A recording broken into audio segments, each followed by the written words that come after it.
oras na ngayon? Alas 11 ng umaga. Kakagising ko lang. So, ayan. Yung husband ko nag-snowboarding. Uwi siguro ng mga alauna, alas 12. Kasi matutulog ulit ako kasi kikembot ako. Kasi 2 araw na akong hindi kumimbot. Kasi hindi pwedeng hindi kikembot.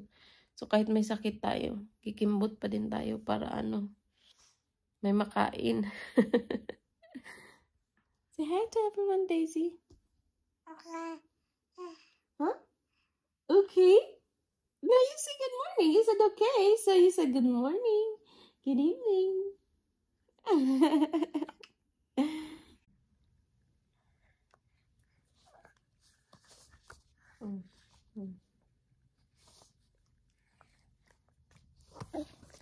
Yan guys, I'm feeling Daisy yogurt.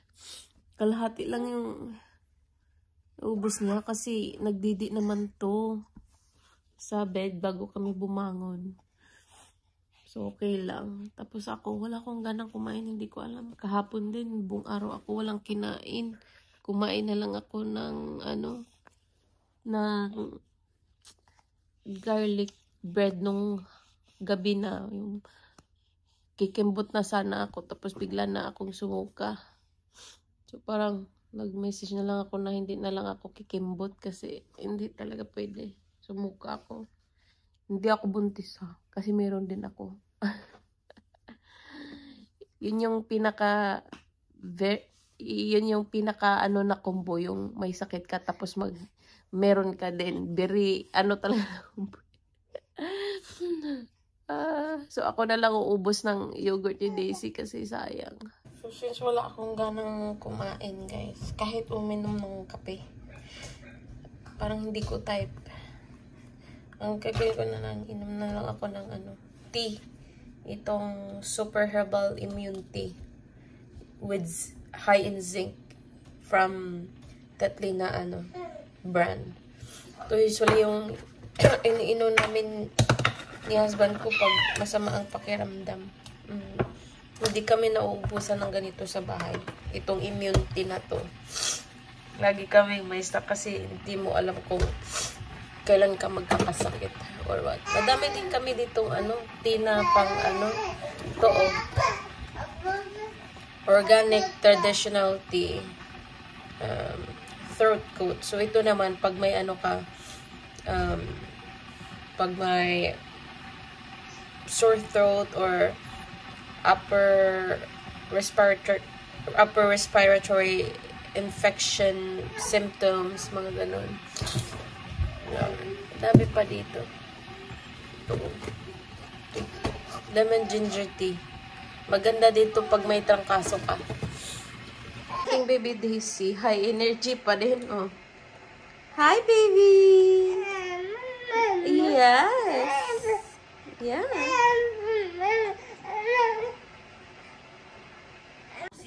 So ngayon guys, dira ko sa nagtungkon na ako'y habol kay itugnaw ko. Higup-higup ug tina kadog immunity. So yan guys, nanonood ako ng YouTube ngayon. Alam yung mga chef na si yung 2 chef, yung isa mataba, kalimutan ko yung pangalan.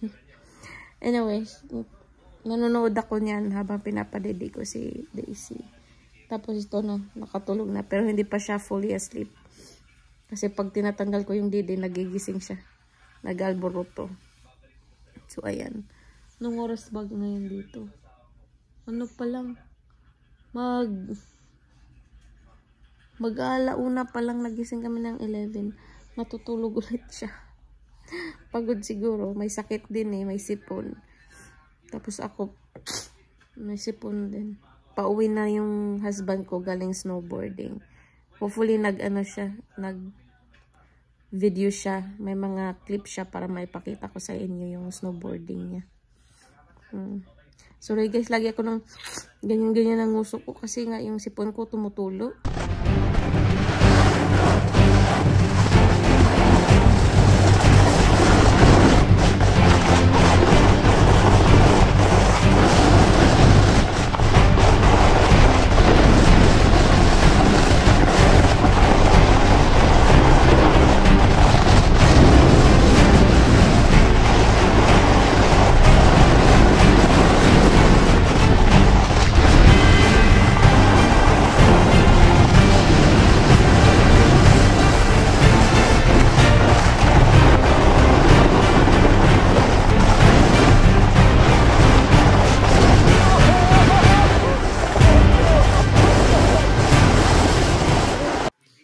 So guys, habang natutulog si Daisy at nanonood ako ng YouTube, I was actually applying for a daycare for Daisy.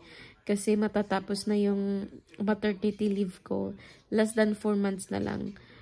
Until March 30th, 2024 yung mat leave ko.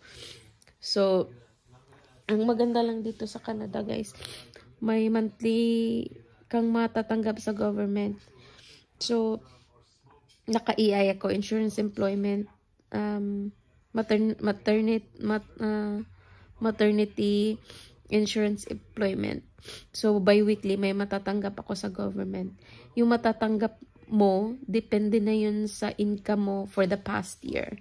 And then, may choice ka kung gaano katagal ang maternity leave mo na gusto. May 1 year, may 18 months. So, syempre, kung magkano yung matatanggap mo sa 1 year na galing sa government, is-stretch lang nila yun if you want to take the 18 months instead. So, I decided na yung sa akin, 1 year lang. Kasi ayoko ding, matagal mag-maternity leave kasi nakakaburdo pag ganito lang sa bahay. May pasalubong na guys, Tim Hortons. Ito lang yung kakainin ko. Say hi to daddy ba? Say hi to daddy. Is daddy? Itish. So guys, nagpabili lang ako ng Tim Hortons kay sa bana ko. Ito na lang kakainin ko. Belt bagel. Bacon, egg, lettuce, and tomato. Yan. Kainin ko lang to. Ito yung itsura niya guys, oh. Yan. With sesame bagel.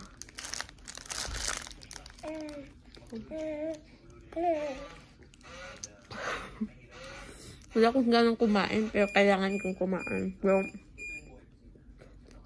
parang may gana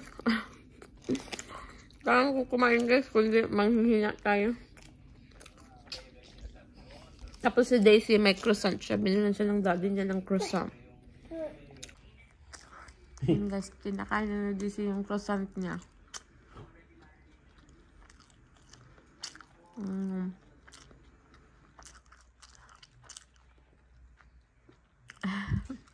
Guys, kakagising ko lang like 5 minutes ago. Magluluto na lang ako ng sabaw kasi walang ibang magdidiga mo kung ako lang din. Ang husband ko kasi hindi masyado marunong magluto ng Filipino foods. At nakabukod na sa nanay. Kaya walang nanay na mag-aalaga. Hindi ko alam kung anong klaseng, sabaw, anong tawag sa sabaw na to. Basta kayo may sabaw. Itong sabaw natin guys, paparisan natin ng chicharon. Galing to sa Pilipinas. Dala ng nanay Patsi ko nung umuwi siya. Galing sa Pilipinas. Sun-dried na, pork skin. Hadlok na ko. Uy, basin mo kuan. Ito na lang. Kasi sobrang init. Yan.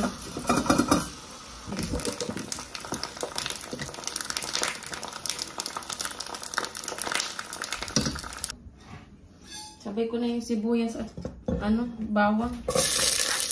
Aray.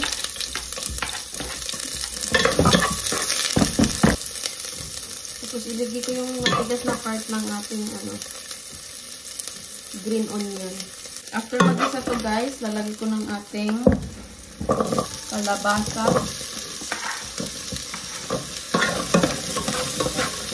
At ang ating cabbage. Yan.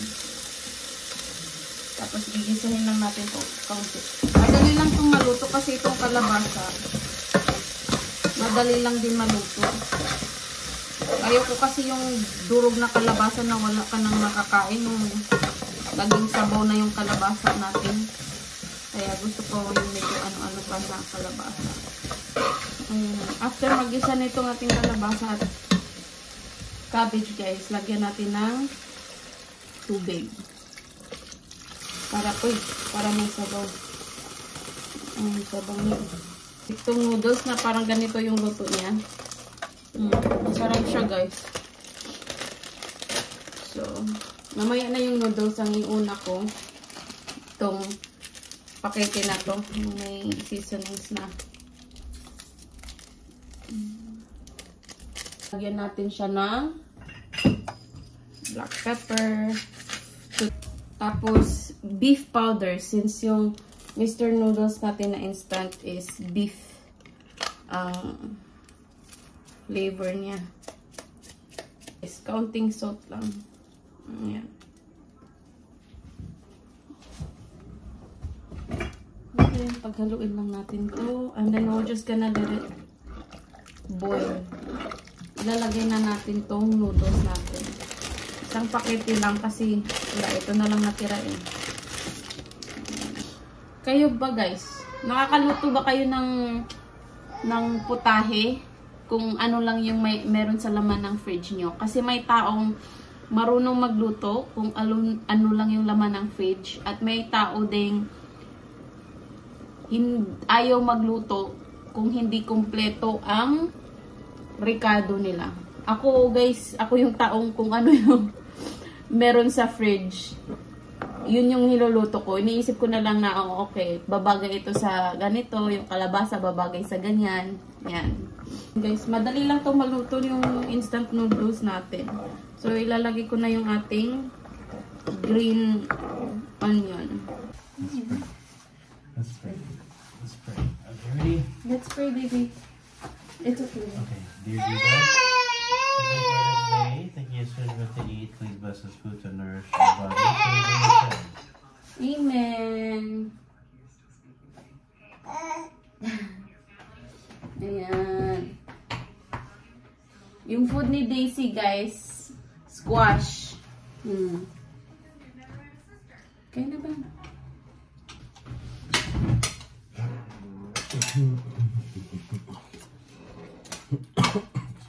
Masarap siya sa sabaw.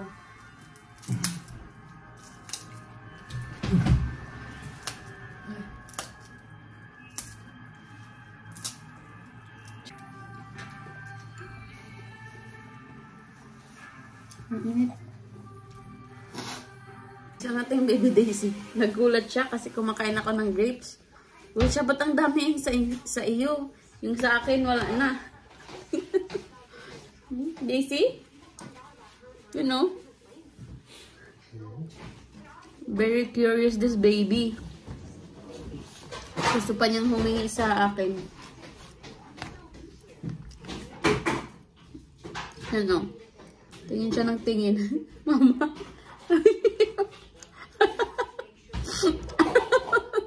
Ban ko, pinaluto ko ng champurado. Okay naman, marunong rin pala itong magluto ng champurado.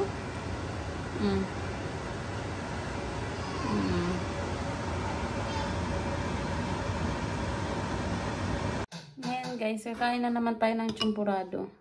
This is the perfect consistency na gusto ko sa akin champurado. Very good, mahal. You did good. Evaporated. Guys, pag nag-ano kayo ng dilata ha, huwag nyong ilagay yung dilata sa fridge. Dapat ilipat nyo kasi hindi pwede yun. It can actually cause a chemical reaction that can poison you. Maybe not now, but you'll never know. It's better to be safe than sorry. Right? Lagyan natin ng evaporated milk. Ni-research ko din yan, guys. Yung mga sinasabi ko, guys, research lahat yan. Hindi naman ako magsasabi na hindi totoo. Antok nating baby Daisy. Init pa. Ayan, oh. Usok-usok pa, guys. Tikman natin. Alas, 9:30 na dito sa gabi. At champurado ka. Kasi, anong oras pa yun? We ate like around 6, right? We ate early for dinner. Yeah. We ate like around 6 o'clock. And then, di ba nagluto ako? Gibidli man kung kalit guys. Hindi ko naubos yung pagkain ko. Tapos nagutom ako. Nag-request ako sa husband ko na magluto ng champurrado. This is actually his first time cooking champurrado, baby, na? No. Yeah? This is your first time? No? Yeah, it's his first time cooking champurrado and it's actually perfect. The way I want it. Tapos ano to siya, guys? Where did your rice go? Here, rice? Your bread go? Ano to siya, guys? Glutinous rice. So, masarap to.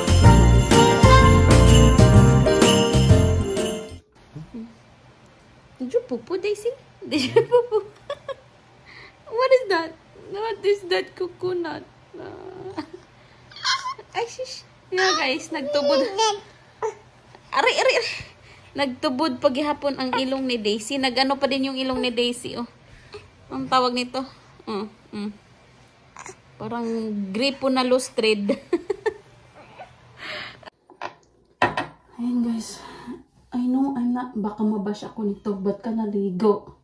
Eh, may sakit ka. Tulog na ako, guys, ha? So don't forget to like, share, and subscribe. Bye!